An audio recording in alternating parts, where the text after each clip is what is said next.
বয়সের অঙ্কটা ৩৮ পেরিয়েছে কিছুদিন আগে তার কোনো ছাপই যেন রাখতে চাচ্ছেন না আর্জেন্টাইন মহাতারকা লিওনেল মেসি। একেবারে উড়ন্ত ফর্ম যাকে বলে। আমেরিকান মেজর লিগ সকারের MLS এর সর্বশেষ ৫ ম্যাচেই তিনি ইন্টার মায়ামির জার্সিতে জোড়া গোল করেছেন। তার জোড়া গোলে ভর করে ন্যাশভিলে SCকে ২-১ ব্যবধানে হারিয়েছে মায়ামি। গত ম্যাচেই MLS-এর ইতিহাসে প্রথম কোনো ফুটবলার হিসেবে টানা ৪ ম্যাচে একাধিক গোল করার ইতিহাস গড়েন মেসি। এবার সেই সংখ্যাকে তিনি ৫-এ বাড়িয়ে নিলেন।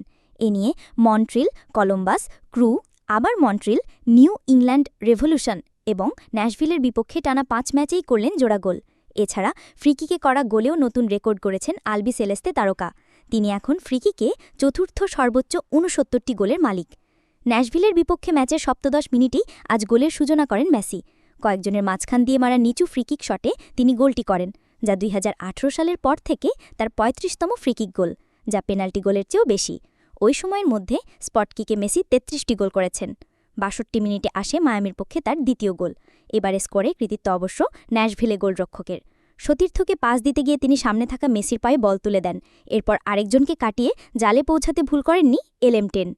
এ নিয়ে চলতি MLS-এর ১৬ ম্যাচে নিজের ১৫তম গোল পেয়ে গেলেন এই মায়ামি ও আর্জেন্টাইন তারকা। এছাড়া অ্যাসিস্ট করেছেন ৬ গোলে, সব মিলে ২১ গোলে সরাসরি অবদান মেসির। ২০২৩ সালের গ্রীষ্মে মায়ামিতে যোগ দেওয়ার পর ফ্লোরিডার ক্লাবটির হয়ে ৬৬ ম্যাচে তার গোল সংখ্যা ৫৫তে গিয়ে ঠেকল। সব মিলিয়ে ক্লাব ও জাতীয় দল মিলিয়ে ৮৭২ গোল করলেন মেসি। ম্যাচটিতে অবশ্য মেসি দ্বিতীয় গোল করার আগে ন্যাশভিলের পক্ষে ব্যবধান কমান হ্যানি মুক্তার। শেষ পর্যন্ত ২-১ ব্যবধানে জয় নিশ্চিত করে MLS-এর ইস্টার্ন কনফারেন্সে ৫ নম্বরে উঠে এল মায়ামি। টানা ষষ্ঠ জয়ে ১৯ ম্যাচে তাদের পয়েন্ট ৩৮, শীর্ষে থাকা ফিলাডেলফিয়ার পয়েন্ট ২২ ম্যাচে ৪৩। এদিকে মেসির এমন ফর্মে উচ্ছ্বসিত একসময় সতীর্থ ও বর্তমানে মায়ামির কোচ হাভিয়ের মাসচেরানো। সত্যিকার অর্থে তাকে এই মুহূর্তে নিজের দলে পাওয়া আশীর্বাদের মতো, এর বেশি কিছু বলার মতো শব্দ নেই। মেসির রেকর্ড ভাঙার ধারাবাহিকতা অবিশ্বাস্য। এখন তো প্রতি ৩ দিনেই রেকর্ড হচ্ছে। তিনি একজন নেতা যে আমাদের দেখাচ্ছেন কিভাবে প্রতিযোগিতা করতে হয়, এবং নিশ্চিতভাবেই অন্যান্য খেলোয়াড়দের সঙ্গে তিনি সম্পৃক্ত। তিনি জানেন কিভাবে নিজের পারফরমেন্স ধরে রেখে এগোতে হয়।